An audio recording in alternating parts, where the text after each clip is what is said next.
وهددني انه يفضحني بالتسجيلات دي، وكنت بقابله بره البيت ويعلم ربنا اني ما كنتش جوزي. السلام عليكم، النهارده معاكم عبد الرحمن ابراهيم من برنامج فضفضه، البرنامج اللي بيحكي فيه مشاكلكم وبنفضفض مع بعض. لو عندك مشكله او اي استفسار ممكن تبعتولي دلوقتي على صراحه، هتلاقي اللينك اول كومنت، ولو بتتفرج عليا من التيك توك هتلاقي اللينك في البايو. يلا بينا. معانا مشكله النهارده، واحده بتحكي وبتقول: انا كنت متجوزه راجل على قد حاله وخلفت منه ولدين، وكان بيكافح على قدر المستطاع. عرفت واحد غني جدا على النت، سنه كامله بيشجعني على الطلاق، وخليت الاولاد يحبوه، وكان بيشتري لهم هدايا وهدوم كتير. كنت بقابله بره البيت ويعلم ربنا اني ما كنتش جوزي. كده وما كنتيش جوزك؟ امال لو كنتي كنت هتعمل ايه؟ لاني كنت عايزاه في الحلال، وخليت اولادي يعتبروه زي ابوهم بالظبط، وكرهتهم في ابوهم الحقيقي، وخليتهم يضربوه ويشتموه علشان يطلقني.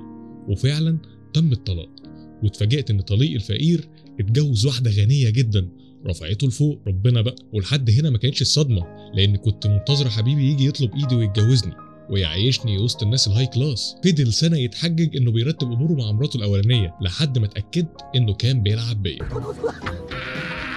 شفتك مذلول يا باشا، يا اللي كنت عايز تموت من شويه. طليقي اتخلى عن اولاده تماما وما سالش فيهم من يوم الطلاق. وبعد ما حبيبي غدر بيا الدنيا اتغيرت، لاني اتنازلت عن حقوقي من اجل الطلاق بسرعه زي ما حبيبي طلب مني. دلوقتي اهلي بداوا يسيبوني لوحدي انا واولادي، وماليش اي دخل اصرف منه. كلمت طليقي علشان يبعت مصاريف للاولاد، قال لي انا مسجل كل حاجه عن الطلاق، باعترافي اني حبيت واحد تاني عشان اتطلق، وهددني انه يفضحني بالتسجيلات دي. ومن مده كلمته عشان نرجع لبعض عشان الاولاد، رفض حتى يرد عليا.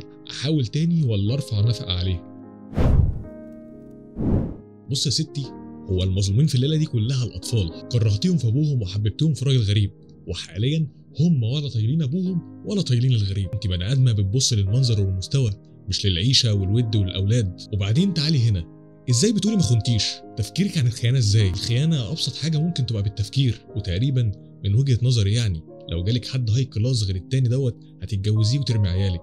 ودي وجهه نظري، واسيب برضو الحكم للناس تكتبه في التعليقات. وما تنساش زي ما قلت لك، لو عندك قصه او رساله او حاجه حابب تبعتها هتلاقي لينك الصراحه في اول كومنت، ولو بتتابعني على تيك توك هتلاقي لينك الصراحه في البايو.